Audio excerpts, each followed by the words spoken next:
Good morning all of you. आज का हमारा MPPSC क्विज सेशन 15 हम स्टार्ट कर रहे हैं। आज के सेशन में मैंने कल जो कैबिनेट की बैठक हुई थी मध्य प्रदेश सरकार की, उसके जो महत्वपूर्ण डिसीजन है उससे क्वेश्चन बनाए, साथ में नेशनल और इंटरनेशनल से जुड़े हुए क्वेश्चन भी जोड़े हैं। मेरा प्रयास ये है कि प्री और मेंस दोनों की अप्रोच हम साथ लेके चलें, जैसा हमारे पिछले 14 सेशन में रहा है। ठीक है, कुछ बच्चों ने मुझे बोला कि सर आप इनके डिटेल डिस्कशन भी हमको दीजिए, इनकी जो और भी एक्सप्लेनेशन है वो दीजिए। तो मैंने पहले भी कहा था कि जिनको भी चाहिए वो हमें डायरेक्ट मैसेज करें, हम उनको अवेलेबल करवाएंगे, या फिर आप चाहें तो हमारे एप्लीकेशन से इन सारे क्वेश्चन की डिटेल जो एक्सप्लेनेशन है वो डाउनलोड कर सकते हैं। तो चलिए आज का सेशन स्टार्ट करते हैं। आज के सेशन का पहला क्वेश्चन जो मैंने बनाया है वो ये बनाया है कि वो कौन सा एक्ट था जिसमें यूरोपियन लोगों के लिए अलग इलेक्टोरल की इजाजत दी गई थी, जिस पे आगे चल के कॉन्स्टिट्यूशन असेंबली संविधान सभा ने विरोध किया था। ये बहुत चर्चा में है पिछले 2-4 दिन से, स्पेशली जब से सरकार सुप्रीम कोर्ट में एसआरसी को लेके अपने जवाब जमा कर रही है, इलेक्शन कमीशन भी अपना रिप्लाई जमा कर रहा है। ठीक, तो उस समय चर्चा में आया था, तो मैंने वहीं से क्वेश्चन उठाया है। हो सकता है पॉलिटी में आपको मिल जाए, हो सकता है हिस्ट्री में आपको मिल जाए। मैंने ऑप्शन दिए government of India act 1935, government of India act 1919, Indian council act 1909 और लास्ट है गांधी इरविन पैक्ट। ये जो इलेक्टोरल कॉलेज इसकी बात थी, इलेक्टोरेट की बात की यूरोपियन लोगों के लिए, ये कहाँ की गई थी? तो इसका पहला आंसर है 1935 का एक्ट। ठीक, गवर्नमेंट ऑफ इंडिया एक्ट 1935। आप चाहें तो आज के द हिंदू के फ्रंट पेज की पहली न्यूज से ये क्वेश्चन मैंने डिजाइन किया है, और ये ऐसा नहीं आज ही था, पिछले कई दिन से चल रहा है। इलेक्शन कमीशन जो सुप्रीम कोर्ट में अपने जवाब जमा कर रहा है, वहां पे उसने इसका हवाला दिया है। नेक्स्ट क्वेश्चन है आदित्य L1, बहुत चर्चा में है। आपको पता होगा कि आदित्य L1 जो अपनी L1 पॉइंट पर पहुंचा है, उसको लगभग 1 साल पूरा हो गया, हम आगे देखेंगे। तो मैंने ये पूछा है कि जनवरी में L1 पॉइंट पर पहुंचा था, ठीक है, वो कौन सी तारीख थी? हिस्टोरिक है, क्योंकि आपको पता है कि सन और अर्थ के बीच में, सन और अर्थ के बीच में एक ऐसा पॉइंट जहां पे ये L1 पॉइंट है, जहां पे इसको हमने रखा है, तो सोलर जो रेडिएशंस आते हैं उससे इसको इम्पैक्ट नहीं पड़ेगा, ये सन के ऊपर ऑब्जर्व करेगा पूरे प्रोसेस को। तो बहुत इंपॉर्टेंट है। मैं ये बता दूं कि आज इसरो ने एक प्रेस रिलीज कर दी, इसमें उन्होंने कहा है कि L1 से लगभग हमारे पास 2 या 3 TB डाटा आ गया है, जिसको आप चाहें तो स्टडीज कर सकते हैं अपने अनुसंधान आदि के लिए। तो बहुत इंपॉर्टेंट चीज है। कब छोड़ा गया था? 6 जनवरी 2022, 9 जनवरी 2023, अब तो समय आ गया 6 2024 को छोड़ा गया था। मैंने कुछ डिटेल भी दिया है, जैसा कि बच्चों ने बोला कि सर आप थोड़ा डिटेल दीजिए। तो आदित्य L1 स्पेसक्राफ्ट 2 सितंबर 2023 को लॉन्च किया गया था, बट जो इसकी पोजीशन है वहां पहुंचने में 127 डेज इसने लिए। ठीक, फाइनली 6 जनवरी 2024 को ये अपनी लोकेशन पॉइंट पे पहुंच गया, और तब से ये सन अर्थ L1 पॉइंट से लगातार पूरी तरह से सूरज का ऑपरेशन कर रहा है। तो ये बहुत इंपॉर्टेंट पॉइंट है आपके लिए। मेंस में भी हो सकता है कि आदित्य L1 आ जाए तो वहां पे भी काम करेगा, L1 पॉइंट भी काम आ जाए, है ना। तो तैयार कर लीजिए, प्रीलिम्स और मेंस दोनों के पॉइंट ऑफ व्यू से ये बहुत काम का है। हम अगले क्वेश्चन मूव करते हैं, इसी जुड़ा हुआ है कि आदित्य L1 जिस L1 पॉइंट पे रखा गया है, बेसिकली वो पृथ्वी से कितने किलोमीटर की दूरी पे है? क्योंकि मैंने कहा कि एक आइडियल लोकेशन है जहां पे सन से आने वाली जो रेडिएशंस हैं वो उसको हार्म नहीं पहुंचाएंगी, नुकसान नहीं पहुंचाएंगी, साइमल्टेनियसली वो सन के ऊपर ऑब्जर्वेशन भी कंटिन्यू कर पाएगा। तो ये लिखा हुआ है कि ग्रहण या आकुलेशन से मुक्त लगातार बिना रुके सूरज को देखने का खास फायदा होता है इस L1 पॉइंट पे। तो बेसिकली ये L1 पॉइंट सन और अर्थ के बीच में कितनी डिस्टेंस को रखा गया है, किस डिस्टेंस पे रखा गया है? 1 मिलियन, 1.5 मिलियन, 2 मिलियन, 2.5 मिलियन। ठीक, पर्पस फैक्चुअल नहीं है, पर्पस फैक्चुअल के साथ आपको इंफॉर्मेशन देना है कि कितने यूनिट पे रखा गया है। ठीक, हो सकता है कि वो आपको लाइट ईयर्स आदि में इसको चेंज करके दे। तो पता होना चाहिए लाइट ईयर्स क्या होता है, अब नहीं पता है तो वो थोड़ा सा होमवर्क करिए ज्योग्राफी में, बेसिक में। ठीक, तो इसका आंसर है बी, 1.5 मिलियन की डिस्टेंस पे रखा गया है अर्थ से, सन से आने वाले रेडिएशंस आदि को ऑब्जर्व करने के लिए। Okay, got it. अगला है, यूनाइटेड नेशन ने 2026 को किस वर्ष के रूप में घोषित किया है? ठीक, यूनाइटेड नेशन हर साल किसी न किसी रूप में वर्ष को डिक्लेयर करती है। तो मैंने 4 दिए हैं, इंटरनेशनल ईयर फॉर रेजलैंड्स एंड पेस्टलिस्ट, मतलब जो घास के मैदान है आदि को घोषित किया है। ठीक, उसके लिए, क्योंकि दुनिया में घास के मैदान कम हो रहे हैं तो उसके लिए। दूसरा, international year for glaciers preservation, दुनिया भर में जो बर्फ के पहाड़ पिघल रहे हैं, फ्लश फ्लड आदि आ रहे हैं, क्लाइमेट चेंज ग्लोबल हो रही है, तो मैंने ये पूछा है कि दूसरा ये। तीसरा मैंने दिया है इंटरनेशनल ईयर फॉर कैमिलेट्स, थोड़ा पता कर दिए क्या होता है कैमिलेट्स। और चौथा है international year for millets. Interesting बात यह है कि मैंने जो चारों ऑप्शन दिए वो मैंने पिछले 4 साल के कोई ना कोई ईयर दे दिए, ताकि मेरा पर्पस ये था कि इस क्वेश्चन के बहाने यदि पीएससी हो सकता है कि 25 का पूछ ले या 24 का पूछ ले या 23 का पूछ ले तो वो भी आपसे बन जाए। तो मैंने यहाँ पे क्लियर किया है कि 2026 का तो वही है जो ए में आपने देखा। ठीक, रेजलैंड्स घास के जो मैदान है वो तेजी से खत्म हो रहे हैं, और घास के मैदान भी क्लाइमेट चेंज में ग्लोबल वार्मिंग बढ़ाने में काफ़ी बड़ी इनकी भूमिका है। ठीक, और दुनिया भर में घास के मैदान कट रहे हैं, आपके ब्राज़ील के अंदर, ऑस्ट्रेलिया के अंदर, थोड़ा तैयार करें इंडिया में भी। ठीक, तो यूएन इसके लिए बहुत चिंतित है, इसलिए उसने इसको घोषित किया 2026 के लिए। तैयार कर लीजिएगा, हो सकता है ज्योग्राफी में या क्लाइमेट चेंज में आपका रेजलैंड्स और ग्रासलैंड्स, पेस्टलैंड्स, इनके महत्व को लेके कोई क्वेश्चन आ जाए कि किस प्रकार ये बायोम के कंजर्वेशन में एक इंपॉर्टेंट रोल प्ले करते हैं, इस पे चर्चा कीजिए, तो हो सकता है आ जाए। International year for glacier preservation 2025 का था ये। ठीक, आप पेपर देखेंगे 2025 में कई एग्जाम्स में पूछा गया, प्रीलिम्स में भी और मेंस में भी।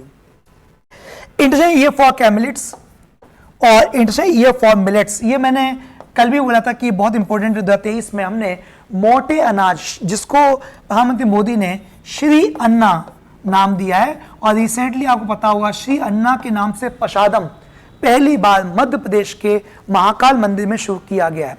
माना जाता है कि लाइफ स्टाइल डिजीज को दूर करने में इनकी काफी बड़ी भूमिका है। कोदो कुटकी और जो मोटे अनाज हैं उनको लेके मैंने बात की थी। ठीक, चलिए, और आपको पता होगा एमपी में मोटे अनाज को लेके एक फेस्टिवल, मेला भी राष्ट्र स्तरीय, स्टेट लेवल का लगेगा। आज यदि आप देख रहे होंगे इंदौर में जगह जगह कृषि मेले के लगे हुए हैं, आपके होर्डिंग्स वगैरह शहर के अंदर। और उसका कारण है कि जो यहाँ पे कृषि विश्वविद्यालय है वहाँ पे बाकायदा कृषि कॉलेज जो है वहाँ पे इसका कार्य का मुड़ा इंदौर के अंदर, मैंने पढ़ाया भी था ये। तो ये तैयार कर लीजिए, 2023 के हिसाब से बहुत इंपॉर्टेंट है। अगला हम आते हैं कि घास के मैदान दुनिया के सबसे ज्यादा खतरे वाले इकोसिस्टम में से एक है, जो मैंने अभी बताया। इसकी वजह क्या है, मतलब क्यों ये तेजी से खत्म हो रहे हैं, इनको क्यों सबसे ज्यादा खतरा है। ठीक है, वो कौन से कारण है? पहला है खेती की वजह से तेजी से रहने की जगह का खत्म होना। ठीक, थोड़ा सा पढ़ के अजीब लगा हुआ, बट यदि आप इंग्लिश में अनुवाद द हिंदू को देखेंगे तो उन्होंने बताया कि खेती की वजह से तेजी से जो घास के मैदान है वो सिकुड़ते जा रहे हैं। ठीक है ना, और क्योंकि रहने की जगह कम होती जा रही होगी। जंगलों और बागानों में बदलाव, सही है, पहले जंगल थे, घास टेंट थे, वो खत्म होते जा रहे हैं। हमलावर प्रजातियों को फैलाना, मतलब एक्सोटिक जो कीट पतंगे हैं उनका हमला हो रहा है, उससे भी खत्म होते जा रहे हैं।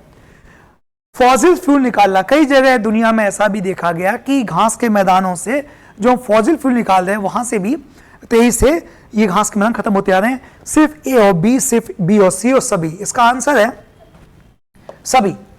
आप पढ़िए, घास के मैदान दुनिया के सबसे खतरे वाले इकोसिस्टम में से एक है। खेती, जंगलों और बागानों में बदलने, हमलावर प्रजातियों के फैलने और फॉसिल फ्यूल निकालने की वजह से इस बायोम में तेजी से रहने की जगह खत्म हो गई है।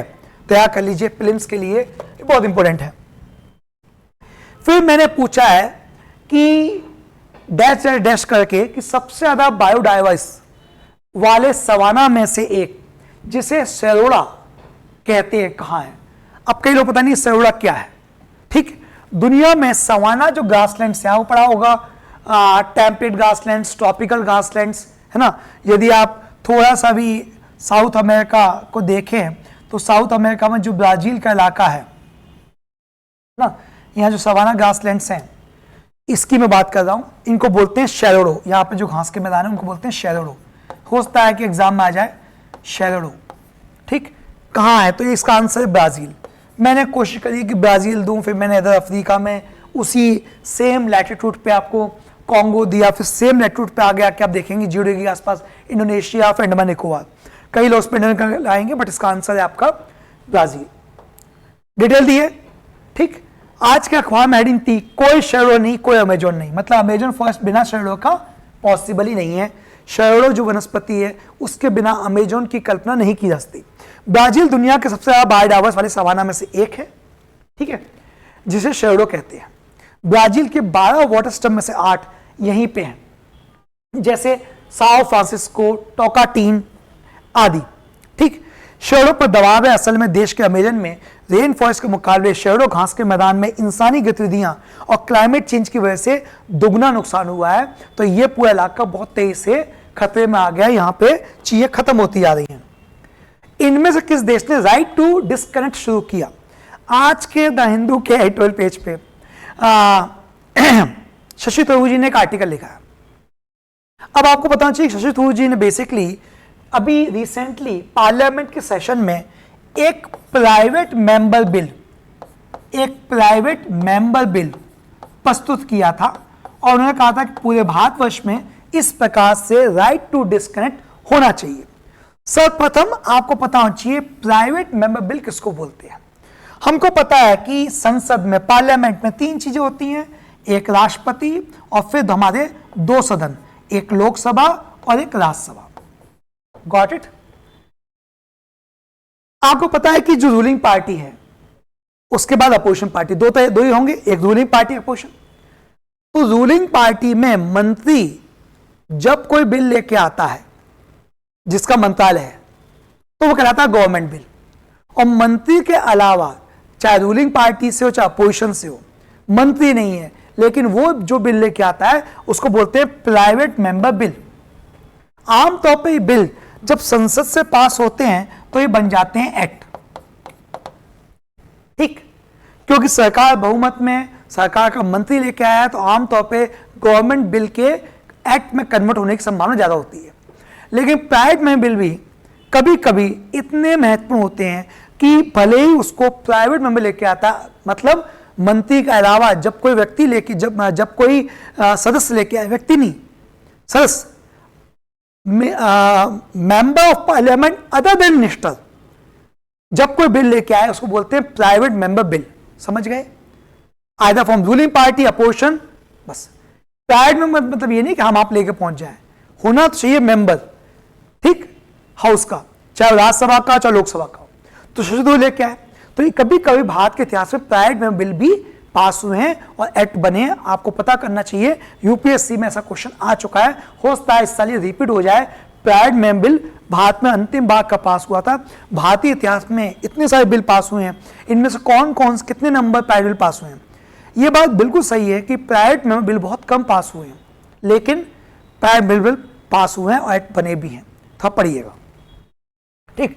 तो इनमें किस देश लेके आए? राइट टू डिस्कनेक्ट क्या है वो हम देखेंगे। फ्रांस, पुर्तगाल, इटली, आयरलैंड। इसमें फ्रांस लेके आया है। तो बेसिकली फ्रांस 2017 में लेके आया था, ठीक। राइट टू डिस्कनेक्ट यह कहता है कि जब कोई कर्मचारी अपने रेगुलर काम के घंटों के बाद, जैसे 9 से 5 घंटा आपका काम है, 5 बजे के बाद आप घर पहुंच गए, तो आपको ऑफिस के द्वारा किसी प्रकार का कोई काम फोन पे आदि पे नहीं दिया जाएगा, आपको उपलब्ध होने के लिए मजबूर नहीं किया जाएगा, ताकि आपकी प्रोफेशनल और पर्सनल लाइफ के बीच में जो डिफरेंस है वो खत्म ना हो। ऐसा ना हो घर पे भी आप वही काम कर रहे हैं जो ऑफिस में कर रहे थे, घर ऑफिस के बीच में डिफरेंस खत्म हो जाए, ठीक। कई देशों में कहा गया है कि राइट टू डिस्कनेक्ट आवश्यक है, और यह भी देखा गया कि जिन देशों में राइट टू डिस्कनेक्ट दिया गया वहां पे लोगों की प्रोडक्टिविटी, उत्पादन क्षमता बढ़ी है, अल्टीमेटली इकोनॉमी फायदा हुआ है, ऐसा उन्होंने भी अपने आर्टिकल में तर्क दिए हैं जो आप पढ़ेंगे संपादकीय। ठीक है, तो ये इंपॉर्टेंट हो गया। आगे बढ़े। राष्ट्रीय शिक्षा नीति 2020 का लक्ष्य भारत के सकल नामांकन अनुपात, मतलब ग्रॉस इनरोलमेंट रेशो, हम चाहते हैं कि भारत में जो स्कूलों में बच्चों का दाखिला होता है, ग्रॉस इनरोलमेंट, वो बढ़े। हमने टारगेट रखा है कि नई नीति में करना है 50%। मैंने पूछा है कौन से ईयर तक करना है, 30 तक करना है, 35 तक करना है, 37 तक करना है, 40 तक करना है। नेशनल टारगेट आपको टिप होने चाहिए, इंपॉर्टेंट है। एजुकेशन, हेल्थ, इनके डेटा यदि आपको नहीं याद है तो आप एग्जाम में, प्रीलिम्स में और मेंस में दोनों में संघर्ष करोगे, और यदि इनके डेटा याद है तो प्रीलिम्स मेंस दोनों में आपको एडवांटेज आएगा, चाहे फिर आप ऐसे लिख रहे हो चाहे मेंस का आंसर लिख रहे हो। 2035 इसका आंसर है। ठीक, भारत का ग्रॉस इनरोलमेंट रेशो अभी कितना है? 28%। पॉलिसी कहती है कि 2035 तक 50 करना है। ठीक, आर्टिकल में यह कहा गया कि जो हमारी ट्रेडिशनल एजुकेशन के मेथड हैं वो इनफ नहीं है, इसे हायर एजुकेशन के रास्ते में इस तरह शामिल किया चाहिए जिससे लोगों के लिए नई स्किल सीखना आसान हो। कहने मतलब है कि हमारे यहाँ एजुकेशन और स्किल और एम्प्लॉयमेंट, इन दोनों बीच में काफी अंतर है। आपकी एजुकेशन तो है, बट आपको एम्प्लॉयमेंट जब मिलेगा जब आपको स्किल हो।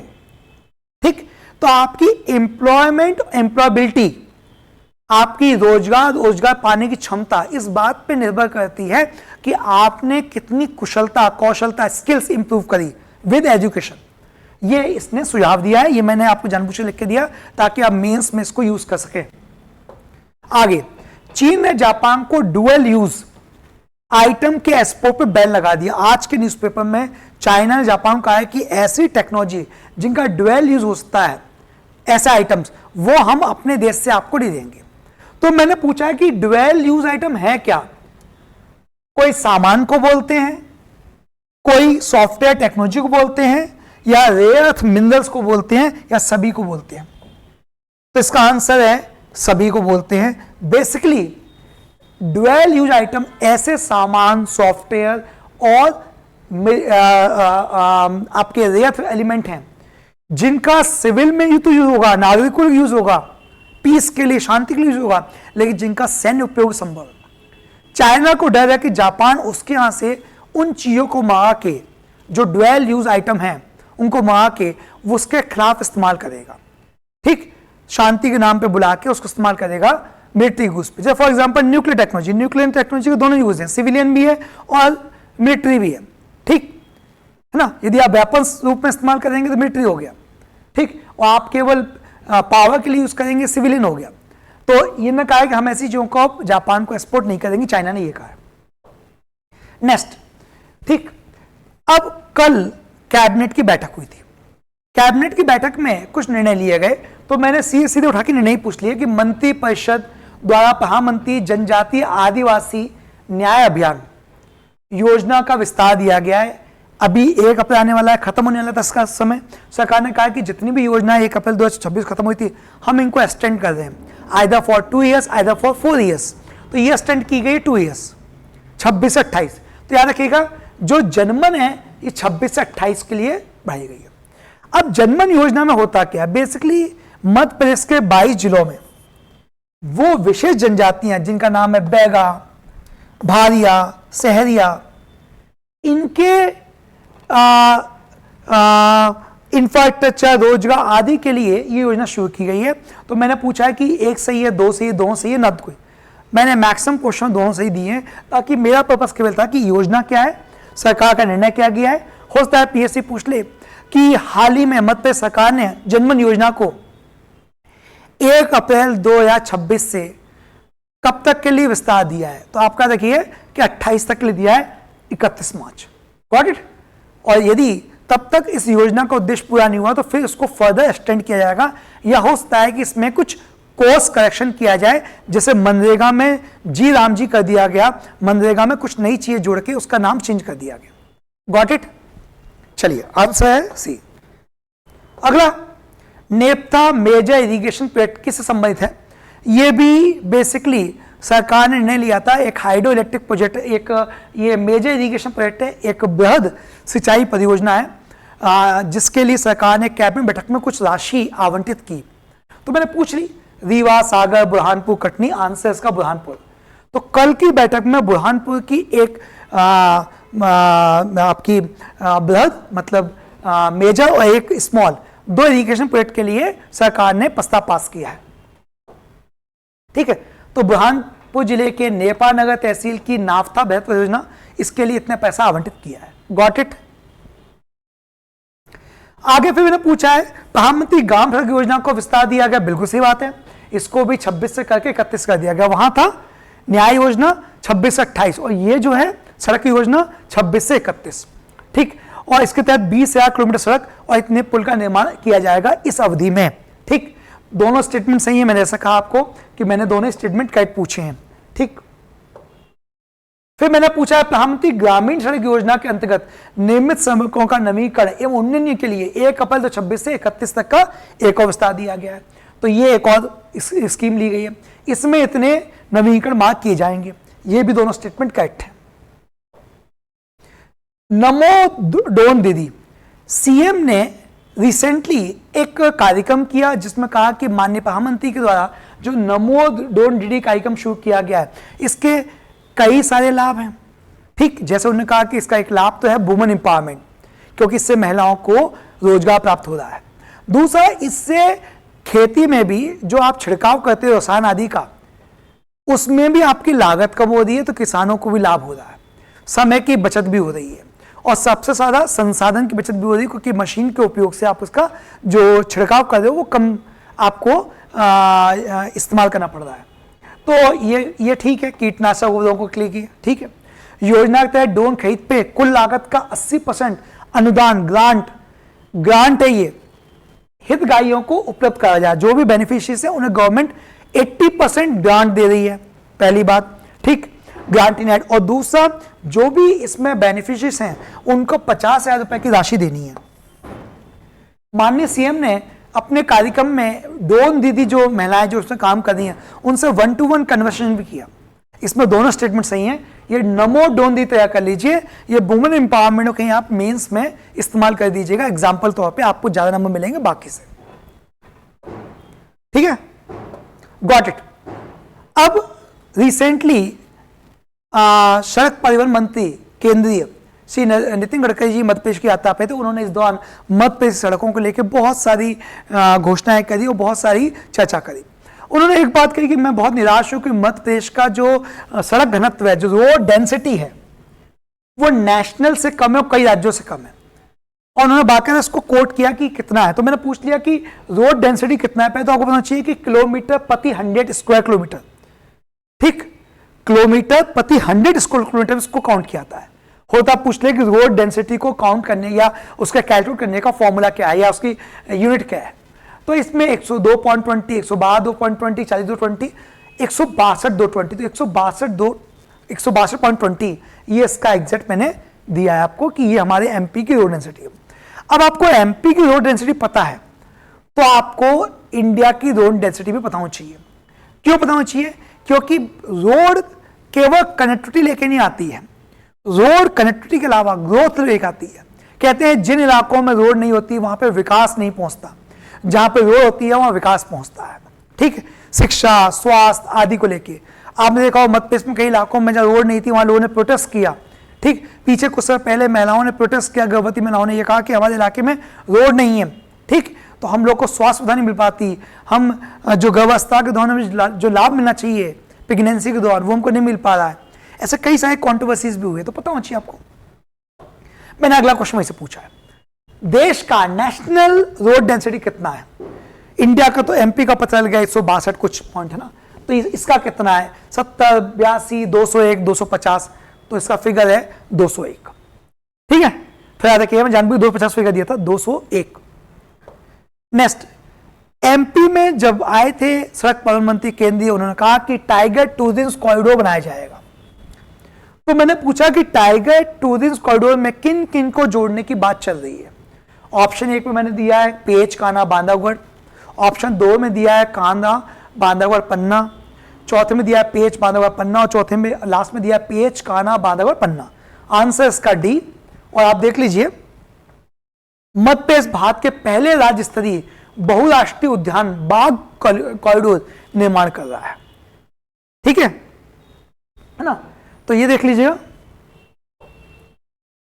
टाइगर टूरिस्ट कॉरिडोर की लंबाई कितनी, मैंने ये पूछा है, लेकिन साथ में मैंने कुछ इंफॉर्मेशन दी है कि इससे कॉरिडोर स्वच्छ हो जाएगा, कंट्रोल मूवमेंट होगा टाइगर्स का, और टूरिज्म एक्टिविटी बढ़ा मिलेगा, लोकल रोजगार मौका पैदा होंगी। तो ये इसके फायदे हैं। होता मैं अगला पूछ लूँ किसके क्या फायदे हैं, तो अधिकांश लोग लाएंगे टाइगर के कॉन्टेस्ट में फायदे, बट टाइगर का कॉन्टेस्ट फायदे तो है, बट टूरिज्म बढ़ेगा तो लोग आएंगे तो लोकल रोजगार भी बढ़ेगा। ठीक, इसकी लंबाई कितनी है, 625 किलोमीटर लंबाई इसकी लगभग अप्रोक्स है। ठीक है ना, बाकी फिगर मैंने बहुत उल्टे से दिए थे तो वो निकल जाएगा। 14वां नेशनल ड्रैगन बोट चैंपियनशिप कल ही शुरू हुई है। ठीक, श्री विश्वास सारंग जी ने इसका उद्घाटन किया है। तो ये क्वेश्चन पूछा है मैंने, कहा है भोपाल, इंदौर, जबलपुर में है ना, तो इसका आंसर भोपाल में छोटा तालाब में शुरुआत किया गया इसकी, है ना। मंगलवार को भोपाल के छोटा तालाब में 14th national dragon boat senior junior पुरुष महिला कैटेगरी में शुरुआत की गई है। Got it. अगला लदुना तालाब कहां है, मंदसौर, सतना, नीमच, डंडोरी। ये मैंने से पूछा कि अभी यहाँ पे एक कार्यक्रम हुआ था, आज के न्यूज़पेपर में इसके बारे में जानकारी आई है। इसका आंसर है मंदसौर। क्या हुआ है यहाँ पे, मंदसौर के लदुना तालाब में सेवा कुंज परिसर एक, ठीक, और इसमें ये पूरा इलाका सीतामऊ इलाके में आता है। सीतामऊ नगर जो है ये आता है आपके किसमें, मंदसौर में। यहां पे सीतामऊ साहित्य महोत्सव का 2nd एडिशन शुरू हुआ है। ठीक है, 3 दिवसीय साहित्य सम्मेलन यहां पे हो रहा है। किसी को पता ही नहीं है सीतामऊ में इस प्रकार का साहित्य महोत्सव भी होता है। ठीक है, तो ये देख लीजिएगा मंदसौर में है, और ये तालाब जो है ये है लदुना तालाब। नेक्स्ट, इनमें से कौन सी जगह छोटी काशी के नाम से मशहूर है। सीतामऊ शहर को छोटी काशी बोलते हैं। मैंने बाकी सब भी रिलीज पे डाल दिया, ओछा, चित्रकूट, अमरकंटक, ताकि आपको बताओ इसमें। ठीक, छोटी काशी में प्रसिद्ध है, बाकी सब चीजें वही है। सीतामऊ साहित्य सम्मेलन यहाँ पे हो रहा है। फिर मैंने एक क्वेश्चन लाया कि विदेशी प्रवासी, ये भी वही करंट अफेयर से जुड़ा हुआ है। विदेशी नागरिकता के साथ बिना विदेशों में रहने वाले भारतीय नागरिक होते हैं। तो प्रवासी भारतीय क्या यही होते हैं। दूसरा, प्रवासी मतदाता जनप्रतिनिधि 1985 के तहत पंजीकरण कर सकते हैं, भारत में वोट डालने के लिए रजिस्ट्रेशन कर सकते हैं, दोनों या कोई नहीं। ठीक, तो देखिए इसका आंसर जो है, इसका आंसर क्या है बताइए, इसका आंसर है बी। ठीक, प्रवासी मतदाता की थोड़ी डेफिनेशन देखिएगा। प्रारंभ में मतदाता की आयु 61 वर्ष थी, बाद में घटा के 1910 में इसको 18 वर्ष कर दिया गया। ठीक, तो ये कब किया गया, कौन से अमेंडमेंट से किया गया। मैं अब ये सब क्वेश्चन आंसर नहीं दूंगा, क्योंकि मैंने कल क्लास जब ली थी तो मैंने बाकायदा संविधान सभा जब बताई थी तो मैंने उस बताया था कि कैसे एज कम की गई। मैंने हिंट भी दी थी कि राजीव गांधी के समय किया गया था। राजीव गांधी के समय, उस समय भारत के प्रधानमंत्री राजीव गांधी थे। तो अब आपको इसका आंसर खुद बताना है। नहीं पता है तो टेलीग्राम हमारा जो एप्लीकेशन है वहां इसका डिटेल मैंने पूरी जानकारी पीडीएफ के साथ शेयर करी है, कब कब कौन कौन सा अमेंडमेंट से हुआ। आपके पीएससी के प्री में संविधान संशोधन भी सिलेबस में है। ठीक, और मैं कई लोगों को देखा हूं संशोधन रट रहे हैं, रट लीजिए। होता है माइनस मार्किंग, इस बार क्वेश्चन मिक्स होकर आ गया, दिक्कत आएगी। कोई माइनस मार्किंग में बिस नहीं रिश्ते, तो थोड़ा सा पढ़ने का तरीका चेंज करिए, है ना। आंसर मैंने दी है, भारत के संविधान का अनुच्छेद कि खंड 1 के तहत उपखंड के द्वारा पद शक्तियों का प्रयोग करते हुए उस अनुच्छेद खंड 3 के साथ पठित राष्ट्रपति राज्यसभा के लिए नामित करते हैं। ठीक, यह भी पॉलिटी का क्वेश्चन है, ये आज मैं पढ़ाऊंगा, इसलिए मैंने इसका आंसर नहीं दिया है, क्योंकि आज जो सेशन होगा उसमें राष्ट्रपति के बारे में पूरा, क्योंकि आज हमारा टॉपिक ही है आपका केंद्रीय कार्यपालिका, सेंट्रल गवर्नमेंट। तो वहां बताऊंगा राष्ट्रपति, प्रेसिडेंट वगैरह। देखिएगा मैंने यहाँ पे पूछा है कितने लोगों को नामित, 12 लोगों को आता है। साहित्य, कला, विज्ञान, सोशल वर्क। और यही बात हम जाएंगे जब किसमें, विधान परिषद के मामले में, तो वहां पे क्या जाएगा, कोऑपरेटिव आएगा, सहकारिता आंदोलन आएगा, सहकारिता सोसाइटी आएगा, देख लीजिएगा। ठीक। पीवीटी समूह के रूप में कौन सा इनमें वर्गीकृत नहीं है, ये भी चर्चा में था।